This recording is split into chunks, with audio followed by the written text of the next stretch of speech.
चलिए बात करते हैं अपोलो माइक्रो सिस्टम लिमिटेड की। अपोलो माइक्रो सिस्टम आज के टाइम पे एक ऐसी कंपनी बन गई है जिसमें काफ़ी कुछ हो रहा है, जिसका इम्पैक्ट कंपनी के स्टॉक प्राइस में तो देखने को मिल ही रहा है, साथ में कंपनी के बिजनेस मॉडल में भी बड़े बदलाव हुए हैं। तो इस वीडियो में हम बात करेंगे क्या वो बड़ी खबर है, क्या वो बड़ी अपडेट है जो हमको पता होना ही चाहिए, और ये बड़ी खबर और बड़ी अपडेट का इम्पैक्ट पूरे सितंबर तक चलने वाला है। वहीं कंपनी के बिजनेस मॉडल में क्या बदलाव हुए हैं इसको भी इस वीडियो में समझने वाले हैं। अगर तुम इस वीडियो को लास्ट तक देखते हो तो आपको पूरा क्लियर हो जाएगा कि अब आगे क्या होने वाला है अपोलो माइक्रो सिस्टम लिमिटेड में। तो चलिए स्टार्ट करते हैं और सबसे पहले हम बात करेंगे अपोलो माइक्रो सिस्टम में चल क्या रहा है, यानी कि कंपनी के साथ ऐसा क्या हुआ कि कंपनी का बिजनेस मॉडल बदलने को आ रहा है। यहाँ पर आप देखिए, मैंने कंपनी की तरफ से आई ऑफिशियल पीडीएफ खोल दी है और आपको बताना चाहूंगा अपोलो माइक्रो सिस्टम एक ऐसी कंपनी थी जो पहले R&D का काम करती थी, यानी रिसर्च एंड डेवलपमेंट का काम करती थी। हम कह सकते हैं कि अपोलो माइक्रो सिस्टम का पहले जो मेन काम था वो डिजाइन और प्रोटोटाइप बनाना था, लेकिन अब ऐसा नहीं है। DRDO ने इसको प्रोडक्शन एजेंसी अप्रूव कर दिया है। प्रोडक्ट एजेंसी अप्रूव तो किया ही है, साथ में कुछ टेक्नोलॉजी ट्रांसफर डील भी कर दी है। अब कौन कौन सी टेक्नोलॉजी ट्रांसफर की है अपोलो को? पहला है ये मल्टी इन्फ्लुएंस ग्राउंड माइनिंग की टेक्नोलॉजी अपोलो के हाथ में आ गई है, और वहीं ये जो NASM SR मिसाइल की जो टेक्नोलॉजी है वो भी अपोलो को दे दी है। अब इन दोनों टेक्नोलॉजी से कंपनी को कितना फायदा होगा, बिजनेस मॉडल में क्या बदलाव आए हैं, और क्यों इन्वेस्टर्स की दिलचस्पी इस कंपनी में बढ़ती जा रही है, क्यों कंपनी में इतनी हलचल है, इसको समझते हैं। सबसे पहले हम एक बार ये बात करते हैं कि बेसिकली ये मल्टी इन्फ्लुएंस ग्राउंड माइनिंग क्या है और इसके ऑर्डर कंपनी को कैसे मिलेंगे। आपको बताना चाहूँगा, ये एक अंडर वाटर डिफेंस माइन है जो दुश्मन की जो शिप होती हैं, जो सबमरीन होती हैं, उनको ये टारगेट करता है। और मल्टी इन्फ्लुएंस का मतलब ही ये है कि ये अलग अलग सिग्नल पर रिएक्ट कर सकता है।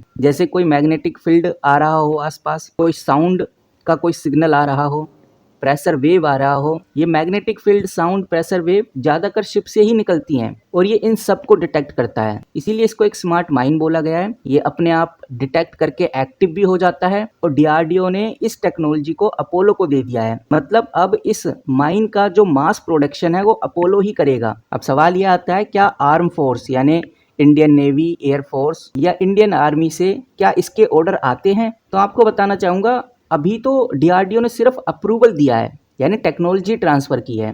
अगला स्टेप होगा कि जो नेवी है, क्योंकि ये जो प्रोडक्ट है ये नेवी के लिए ही काम का है, तो अगला स्टेप नेवी फोर्स की तरफ से आएगा। जब उनको ज़रूरत होगी एक बल्क प्रोडक्शन की, तब मल्टी इन्फ्लुएंस ग्राउंड माइनिंग की ज़रूरत होगी। और आपको बता दूं, ये जो ऑर्डर्स होते हैं ये कई हजारों करोड़ के होते हैं और इनका mass production Apollo micro system ही प्रोवाइड करेगा। तो अब देखते हैं कि भाई कब नेवी से ये ऑर्डर आता है। दूसरा आप इधर देख सकते हैं, ये जो NASM SR मिसाइल है ये भी नेवी के लिए ही यूज होती है, क्योंकि जो आगे का NA है इसका मतलब ही नेवल एंटी शिप मिसाइल है। ये एक शॉर्ट रेंज मिसाइल होती हैं और इन मिसाइल का यूज इंडियन नेवी ही करती है। जो दुश्मन के जहाज होते हैं उनको डिस्ट्रॉय करने का ये काम करती है। इसका जो वेयर हेड होता है उसका काम होता है इम्पैक्ट पे ब्लास्ट करना, और इसीलिए इसको ओमनी डायरेक्शनल मल्टी EEP भी बोला जाता है, क्योंकि ये ब्लास्ट के टाइम पर multi high speed metal projectile छोड़ देता है जो कि हर डायरेक्शन से निकलता है और शिप में मैक्सिमम डैमेज पहुंचाता है। अब यहाँ पर ये जो टेक्नोलॉजी है, ये जो मिसाइल है, DRDO ने अपोलो को बनाने का ऑर्डर दिया है, यानी कि अपोलो ही इसको बना सकता है। और जैसा आप देख ही सकते हैं कि इसके नाम से समझ में आता है कि डिफेंस के लिए कितना क्रिटिकल टेक्नोलॉजी है, और अगर DRDO इस टेक्नोलॉजी को अपोलो को दे रहा है, अपोलो माइक्रो सिस्टम को दे रहा है, इसका मतलब अपोलो की जो क्रेडिबिलिटी है और जो पोजिशनिंग है, इससे समझ में आ रहा है कि भाई अपोलो की ब्रांड वैल्यू कंटिन्यू बढ़ रही है। पहले जहां ये कंपनी R&D और छोटे प्रोजेक्ट पर ही काम करती थी, अब डायरेक्ट DRDO के प्रोडक्शन कॉन्ट्रैक्ट का हिस्सा बन गई है। इसीलिए अपोलो माइक्रो सिस्टम आज के दिन एक चर्चित कंपनी बन गई है। अब आप समझ गए कि भाई बेसिकली क्यों अपोलो में ये एक महीने में 54% की ग्रोथ हुई है, क्यों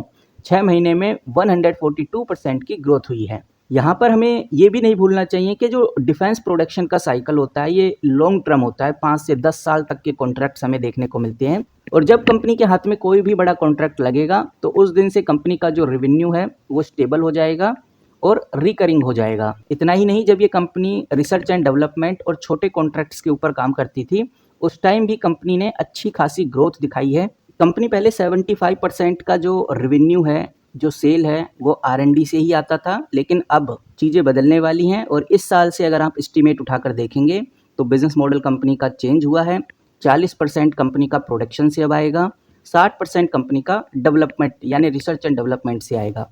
क्वार्टर 1 के जो रिजल्ट आए थे कंपनी के अभी हाल ही के, जिसमें हमने देखा कि जून 2025 में कंपनी ने अच्छा जंप किया, प्रॉफिट ऑलमोस्ट डबल हो गया, लगभग 9 करोड़ से जो कंपनी का नेट प्रॉफिट है सीधा बढ़कर 19 करोड़ पे आ गया, मार्जिन भी 30% तक पहुंच गया। और यही रीज़न है कि जो बड़े विश्लेषक हैं, जो एनालिस्ट हैं, वो ये बात मान रहे हैं कि 12 महीने में कंपनी का रेवेन्यू 35 से लेकर 40% के CAGR पर चला जाएगा और जो अर्निंग है वो 40 से 45% के CAGR से ग्रो कर सकती है। इसी बेसिस पे बोला जा रहा है कि जो सितंबर है यानी ये जो महीना है सितंबर 2025 तक कंपनी में स्ट्रॉन्ग मोमेंटम रहने वाला है। काफ़ी संभावनाएं हैं कि स्ट्रॉन्ग मोमेंटम रहे। तो अभी तक जो हमने कंपनी के बारे में जाना कि भाई क्यों अपोलो माइक्रोसिस्टम चर्चा में है, तो मैंने आपको क्लियर किया कि भाई DRDO के साथ जो डील हुई है वो बहुत बड़ा ट्रिगर है। इस वजह से इन्वेस्टर का फोकस इस कंपनी पे आया है। ऊपर से जब से ऑपरेशन सिंदूर हुआ है तब से ही अपोलो माइक्रोसिस्टम में अच्छी तेजी देखने को मिली और 6 महीने में 52% तक ये ग्रो भी किया है। तो ये भी एक बड़ा रीज़न है। अब यहाँ पर सोचने वाली बात ये है जो आपको ध्यान में भी रखनी चाहिए, क्या अब आगे ये हो सकता है कि लोग प्रॉफिट बुक करें? क्योंकि कंपनी अच्छी खासी ग्रोथ पे चली गई है, तो क्या प्रॉफिट बुकिंग हो सकती है? तो ये जो पॉइंट है गाइज ये काफ़ी इंपॉर्टेंट है। मार्केट में प्रॉफिट बुकिंग एक नेचुरल प्रोसेस होता है और स्पेशली जब जब कोई कंपनी शॉर्ट टाइम में बहुत ग्रो कर जाए। अब यहाँ पर प्रॉफिट बुकिंग क्यों हो सकती है? क्योंकि चांसेस हैं काफ़ी कि प्रॉफिट बुकिंग हो सकती है, लेकिन क्यों हो सकती है ये पता होना चाहिए। पहली बात तो कंपनी 60 से 70% के आसपास ऊपर चली गई है।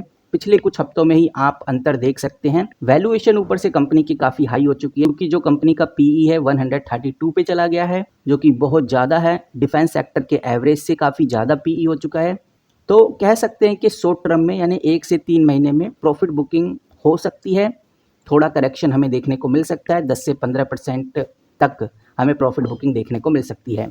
तो अगर हम लॉन्ग टर्म की बात करें 1 से 3 साल तक की, तो DRDO से प्रोडक्शन ऑर्डर कंपनी को आएंगे, इससे रेवेन्यू बढ़ेगा और प्रॉफिट भी लॉजिक तरीके से बढ़ने ही वाला है, जिससे फिर से कंपनी में एक मूवमेंट हमें देखने को मिलेगा।